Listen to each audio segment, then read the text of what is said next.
What's up, guys? I don't know where I left off on that, but I want to talk to you guys about business strategies that you need to use, and how to overcome certain obstacles and why they're very, very important when you're first starting out. I do have an ebook that I'm going to mention after I give some of this game, because again, in the beginning, when we're starting our own t-shirt business or your own like side hustle, in the beginning, we feel like all we need to do is give a good product that looks good to us, that we think fits the market, if we even gotten there that far. And we just assume that our hard work and dedication is going to just mean instant sales. I mean, that is the hope that we all have, right? When we put something out for sale. But what I realize is that it's very, very critical, and it's very hard, and it takes time when you're starting out trying to generate sales, and it seems very, very slow. What are things that you can do? Well, I feel like when you start, let's say you're not on a platform. So let's say you're not shopping on like Etsy or eBay, things like that. Say you're just doing your own store, Shopify, your own website. If you're gonna do that, I feel like you spend enough money to get your website started or whatever. If you're not doing brick and mortar, I would say get your page set up the way you want it first. All right, keep it open so you can keep it open, obviously public, so you can generate sales. But immediately I feel like if your next step is to think about a budget, and this budget is going to be set aside for promoting and getting your page ranked, like in Google and Bing. So that seems to be the biggest hurdle for a lot of people, because writing keywords, getting keywords that rank, adding negative keywords is another strategy as well. The things you have to be smart at when being able to promote, or like the people who, like the people who basically you pay for views, you pay for clicks, you know what I'm saying? It's hard because you have to know that aspect of it, as to do it correctly.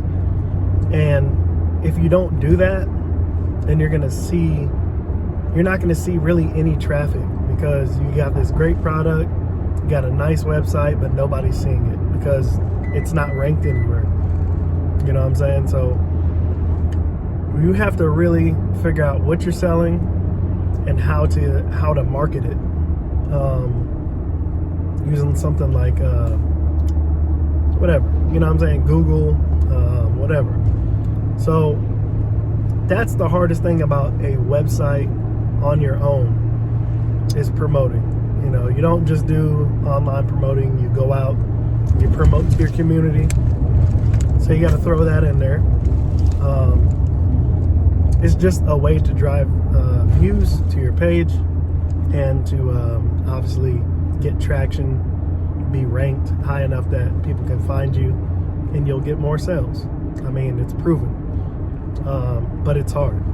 The other thing I would suggest, depending on what you do, whether you're a craftsman, like I said, or your t-shirt business, stuff like that, the first thing I would personally do, which I did, was I went on a community-based platform that sold things. So if you want to think like Bonanza, Etsy, eBay, things of that nature, I would say start there first. Start there first, especially if you're a t-shirt company. Start on a platform first. Some people say don't go on a platform because you're going to pay a lot of fees, blah, blah, blah, blah, blah, blah. Guess what? You're not going to use anybody's platform and not have to pay them. You're not going to use eBay's and not pay them. You're not going to use Shopify and not pay them. And Shopify, for a lot of people,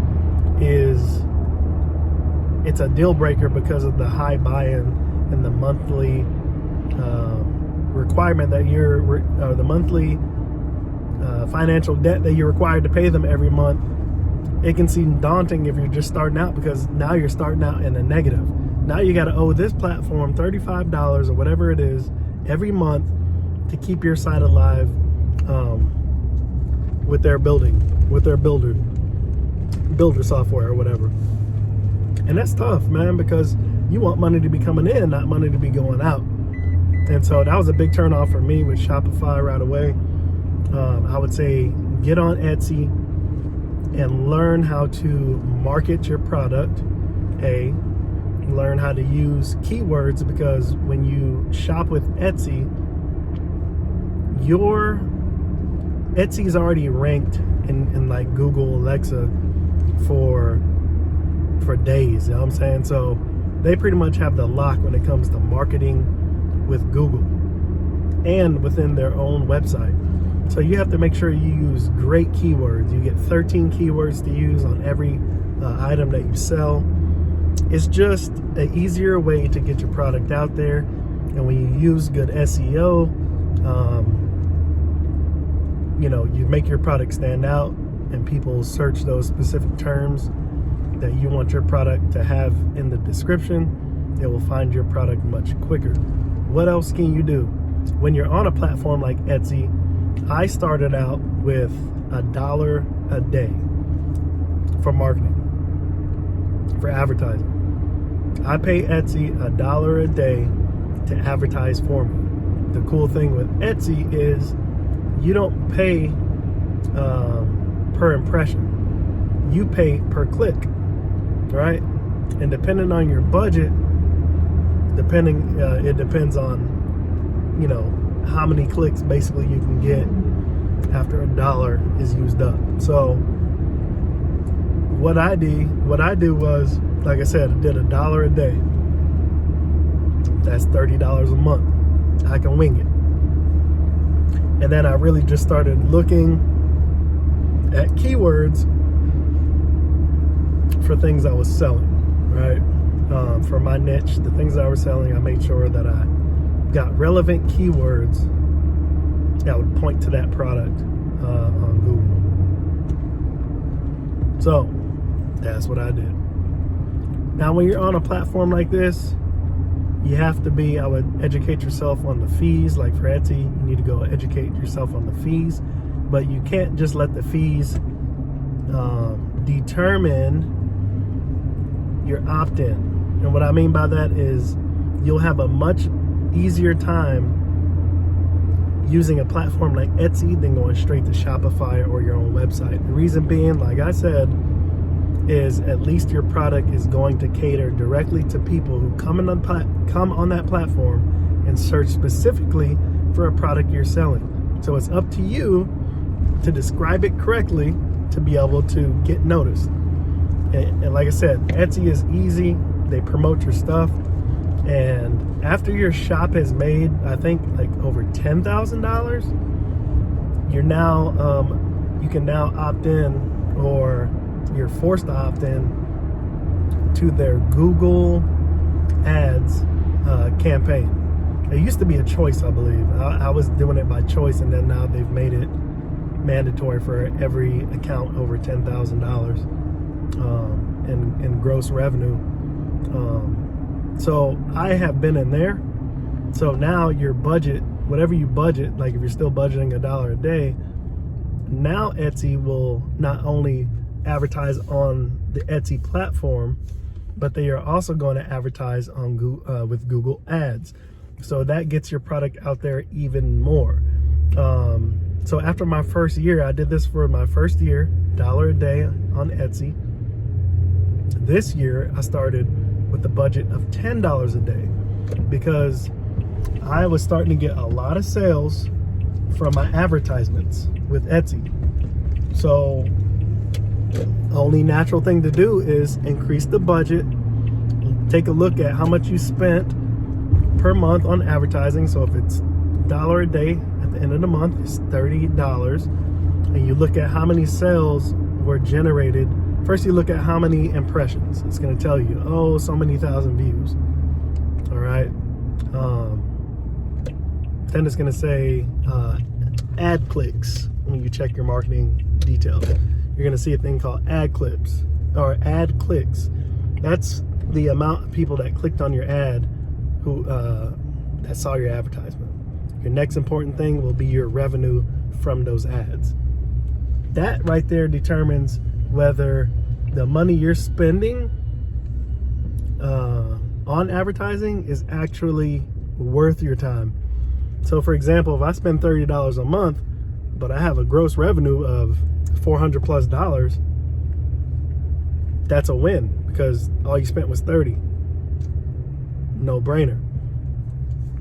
And then you can just start to experiment with the marketing and stuff like that. Like, let's go $2 a day.